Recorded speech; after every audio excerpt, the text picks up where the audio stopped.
안녕하세요. 이동일 목사와 함께하는 매일 성경 큐티 시간입니다. 오늘 우리가 함께 나눌 본문은 이사야 성경 10장 20절에서 34절 말씀입니다. 여러분, 힘든 일을 만나면 우리는 무엇인가를 붙잡으려고 합니다. 그래서 경제적으로 어려우면 돈을 빌릴 곳부터 찾고, 관계가 흔들리면 힘 있는 사람의 도움을 구하며, 건강에 문제가 생기면 검사 결과와 의사의 말 한마디에 마음 전체가 오르내리기도 합니다. 물론 사람의 도움도 필요하고 치료와 현실적인 대책도 당연히 필요하지요. 그러나 문제는 그것들을 사용하는 것과 그것들을 하나님처럼 의지하는 것은 전혀 다르다는 데 있다고 나누었습니다. 유다왕 아하스는 위기를 만났을 때 하나님보다 강대국 아수르를 의지했습니다. 근데 자신을 구해줄 것이라 믿었던 아수르가 오히려 유다를 위협하고 짓누르는 세력이 되었잖아요. 믿었던 것이 나를 친 것입니다. 앞선 본문에서 하나님은 교만해진 아수르를 심판하시겠다고 말씀하셨습니다. 그리고 오늘 본문에서는 그 심판 가운데서도 하나님께 돌아오는 남은 자가 있을 것이라고 선언하시는데요. 오늘 말씀을 통해 누가 남은 자인지, 또 눈앞에 위협이 점점 가까워질 때 믿음의 사람은 무엇을 붙들어야 하는지 함께 살펴보겠습니다. 먼저 20절을 함께 보면, 그날에 이스라엘의 남은 자와 야곱 족속에 피난한 자들이 다시는 자기를 친 자를 의지하지 아니하고 이스라엘의 거룩하신 이 여호와를 진실하게 의지하리니. 아멘. 여기서 중요한 말은 다시는입니다. 이스라엘은 자신들을 지켜줄 것이라고 믿으며 아수르를 의지했는데요. 그러나 그 아수르가 도리어 자신들을 때리고 억압했습니다. 세상의 힘은 처음에는 나를 지켜주는 울타리처럼 보이지만, 그 힘을 하나님보다 더 의지하면 언젠가는 나를 묶는 멍에가 될 수 있습니다. 돈이 나쁘다는 말이 아닙니다. 사람을 믿지 말고 의심하며 살라는 뜻도 아닙니다. 돈과 사람과 제도와 의술을 사용하되 내 인생의 마지막 구원자로 삼지 말라는 거예요. 그래서 남은 자는 단순히 전쟁에서 목숨을 건진 사람이 아닙니다. 21절에서 이렇게 말씀하지요. 남은 자, 곧 야곱의 남은 자가 능하신 하나님께로 돌아올 것이라. 아멘. 남은 자는 하나님께 돌아오는 사람입니다. 세상의 힘이 얼마나 불안한지 깨닫고 마침내 하나님만이 자신을 지키실 능하신 하나님이심을 인정하는 사람인 것입니다. 그러므로 남은 자의 가장 분명한 특징은 많은 것을 소유했다는 데 있지 않아요. 어떤 상황에서도 다시 하나님께 방향을 돌린다는 데 있습니다.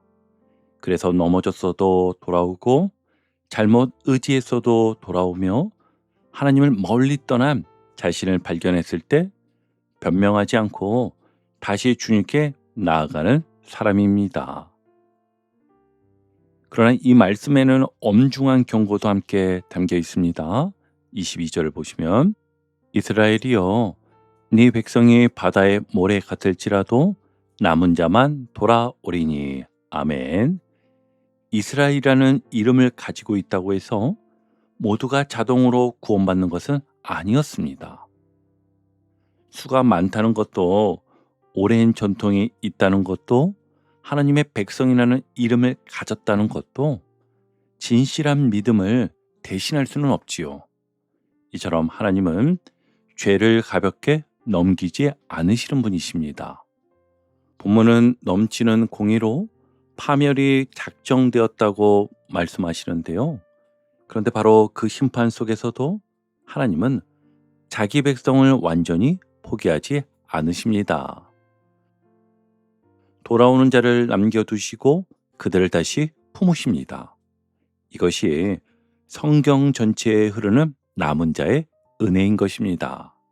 그래서 구원은요, 우리가 강해서 살아남는 이야기가 아니라 심판 가운데서도 하나님께서 은혜를 베푸셔서 다시 하나님께 돌아오게 하시는 이야기입니다.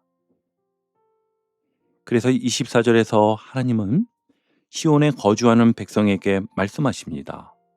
아수르가 애굽이 한 것처럼 막대기로 너를 때리며 몽둥이를 들어 너를 칠지라도 그를 두려워하지 말라. 아멘. 지금 막고 있는데 두려워하지 말라니요. 상황은 그대로이고 아수르의 군대도 여전히 강했잖아요. 그런데 하나님께서는 상황의 크기보다 그 상황의 끝을 보라고 말씀하십니다. 25절입니다. 내가 오래지 아니하여 내게는 분을 그치고 그들은 내 진노로 멸하리라. 아멘.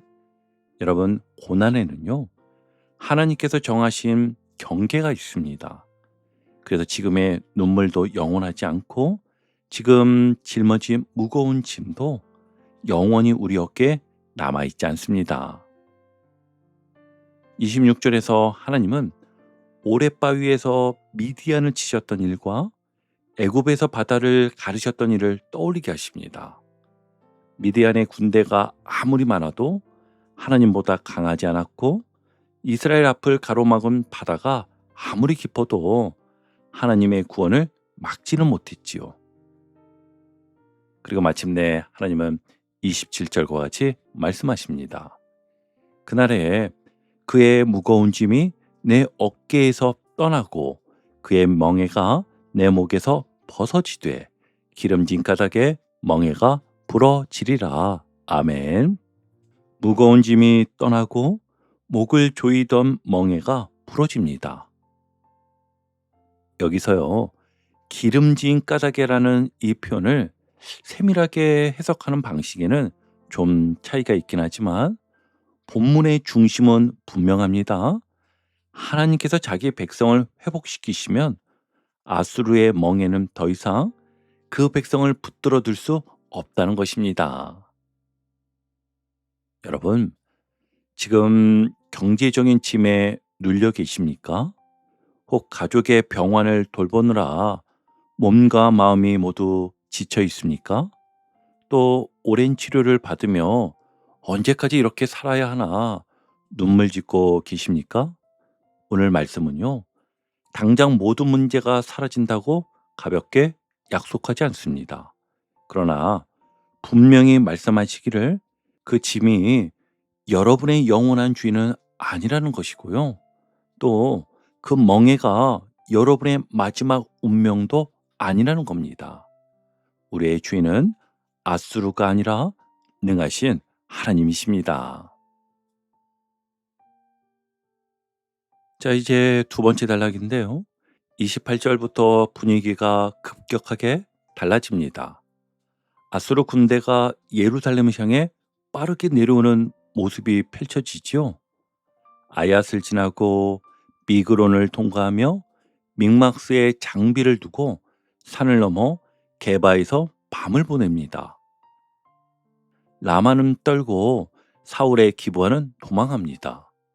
갈림은 큰 소리로 외치고 라이사는 귀를 기울이며 아나돗은 두려움에 빠지고 만메나는 피난하며 게빔 주민도 도망합니다. 그리고 마침내 아수르는 노베에 이르러 예루살렘 산을 향해 손을 흔듭니다. 마치 지도를 따라 적군의 발걸음이 점점 가까워지는 것 같은데요. 처음에는 먼 곳의 소식이었습니다.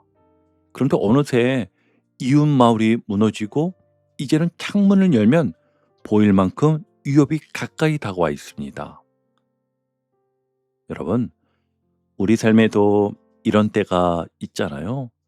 처음에는 남의 이야기 같았던 경제적 어려움이 오늘날 내 통장과 사업장의 문제가 되고, 다른 가정의 일이라 생각했던 질병이 어느 날 우리 가족의 진단명이 되며, 취업난이라는 뉴스가 한 청년의 긴 기다림과 좌절이 되기도 합니다. 문제가 아얏에서 미그론으로, 미그론에서 믹막스로 내려오듯이 점점 내 삶 가까이 다가오는 것입니다. 그러면 우리는 생각하게 되지요. 이제 끝이구나. 여기까지 밀려왔는데 무슨 방법이 있겠는가? 그런데 놀랍게도 아수르가 예루살렘을 향해 손을 흔드는 순간, 본문은요, 갑자기 시선을 하나님께 돌립니다. 33절을 보시면, 보라, 주 만군의 여호와께서 혁혁한 위력으로 그 가지를 꺾으시리니 그 장대한 자가 찢길 것이요 그 높은 자가 낮아질 것이며. 아멘. 아수르는 자신을 거대한 나무와 울창한 숲처럼 여겼습니다. 그래서 아무도 자신을 쓰러뜨릴 수 없다고 믿었지요. 그러나 하나님 앞에서는 아무리 높은 나무도 한낱 가지일 뿐입니다. 이어지는 34절에서는 아수르를 빽빽한 레바논의 숲에 비유하는데요. 사람이 보기에는 도저히 뵐 수 없는 거대한 숲입니다. 그러나 레바논이 권능 있는 자에게 배임을 당하리라, 이렇게 말씀하십니다. 여러분, 오늘 본문의 반전은요, 예루살렘 군대가 갑자기 강해졌다는 데 있지 않습니다. 아수르보다 더 큰 동맹국이 나타났다고도 하지 않습니다. 반전은요, 하나님께서 일어나셨다는 데 있었습니다. 아수르가 예루살렘 바로 앞까지 왔지만 그들이 역사의 마지막 문장을 쓸 수는 없었습니다. 마지막 말씀은 하나님께 언제나 있기 때문입니다. 질병이 우리 몸 가까이 왔다고 해서 질병이 우리 인생의 주인은 아니라고 했어요. 경제적 어려움이 집 앞까지 왔다고 해서 그 어려움이 우리 가정의 결말을 정하지 못합니다. 또 관계가 무너지고 사람들이 등을 돌렸다고 해도 그들의 말이 우리 존재의 가치를 결정하진 못합니다. 청년 여러분, 길이 보이지 않고 다른 사람들은 모두 앞서가는 것 같아도 지금의 지연이 여러분의 실패를 확정하지 않습니다. 아수르는 가까이 올 수 있습니다. 그러나 하나님의 허락 없이 마지막 선을 넘을 수는 없는 것이었습니다. 그렇다면 오늘 우리는 어떻게 남은 자의 삶을 살아야 할까요? 세 가지로 정리해 보겠습니다. 먼저는요, 내가 무엇을 가장 의지하고 있는지 점검하십시오. 문제가 생겼을 때 가장 먼저 떠오르는 것이 무엇인지 살펴보는 겁니다. 통장 잔고입니까? 아니면 도와줄 사람입니까? 내 경험과 능력입니까? 그리고 이제는 필요한 방법을 찾기 전에 먼저 짧게라도 기도해 보세요. 하나님, 제가 이 문제보다 주님을 더 크게 보게 해 주십시오. 사람의 도움을 구하되 사람을 하나님 자리에 놓지 않게 해 주십시오. 이것이 여호와를 진실하게 의지하는 첫걸음인 것입니다. 그리고 두 번째는 오늘 하나님께로 돌아와야 할 한 가지를 정하십시오. 남은 자는요, 완벽한 사람이 아니라 돌아오는 사람입니다. 미루고 있던 회개가 있다면 오늘 하나님께 고백하십시오. 또 화해해야 할 가족이 있다면 먼저 짧은 문자라도 보내는 겁니다. 몸이 아프다는 이유로 말씀과 기도를 모두 놓고 있었다면 많은 분량이 아니라도 오늘 한 절을 붙잡고 다시 시작하십시오. 돌아옴은 거창한 감정이 아니라 하나님을 향해 방향을 바꾸는 작은 순종에서 시작되는 것임을 기억하시기 바랍니다. 자, 마지막 세 번째입니다. 두려움이 커질수록 문제의 경로보다 하나님의 약속을 반복하십시오. 아수르의 진격 경로만 바라보면 마음은 점점 더 떨릴 수밖에 없습니다. 검사 수치와 통장 잔고, 사람들의 반응과 좋지 않은 소식만 계속 들여다보지 마십시오. 오늘 하루 이렇게 고백해 보세요. 이 문제의 마지막 말은 하나님께 있습니다. 내 어깨의 짐과 목의 멍에는 영원하지 않습니다. 눈앞의 숲이 아무리 커도 권능 있는 하나님보다 크지 않습니다. 여러분, 오늘 본문은 심판 가운데서도 하나님께 돌아오는 남은 자가 있을 것이라고 말씀합니다. 남은 자는 상처받지 않은 사람이 아니었어요. 두려움이 전혀 없는 사람도 아니고 모든 형편이 이미 좋아진 사람도 아닙니다. 잘못 의지했던 것을 내려놓고 능하신 하나님께 다시 돌아오는 사람이었습니다. 오늘도 무거운 짐을 지고 하루를 살아내야 하는 성도님이 계실 것입니다. 몸은 아프고 마음은 지치고 기도해도 달라지는 것이 없는 것처럼 느껴질 수 있습니다. 그러나 여러분, 오늘을 견디는 여러분의 믿음을 하나님께서 붙들고 계십니다. 아수르가 가까이 와도 하나님은 더 가까이 계십니다. 거대한 숲처럼 보이는 문제가 있어도 권능 있는 하나님께서 그 마지막을 다스리고 계십니다. 그러므로 오늘 다시 하나님께 돌아가십시오. 세상의 힘이 아니라 이스라엘의 거룩하신 이를 진실하게 의지하십시오. 하나님께서 여러분의 어깨에서 무거운 짐을 떠나게 하시고 목을 짓눌렀던 멍에를 부러뜨리시며 오늘 하루를 믿음으로 살아낼 새 힘을 더하여 주시기를 주님의 이름으로 축복합니다. 아멘.